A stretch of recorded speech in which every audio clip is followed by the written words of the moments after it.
Hello guys, welcome back to the channel. In today's tutorial, I'm going to show you how you can add audio spectrum to create music video on InShot application.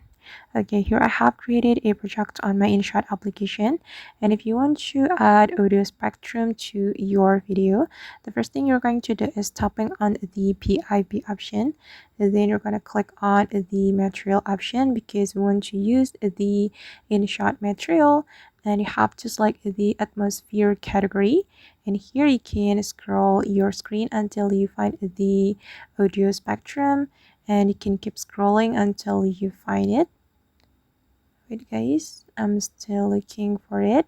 Okay, and this is the audio spectrum that I'm looking for, this one, and we just need to tap on this video or the clip.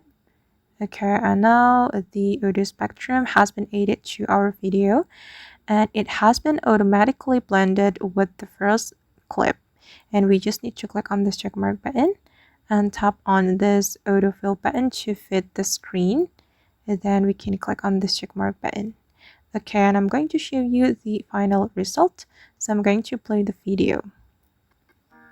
Okay, and this is the final result.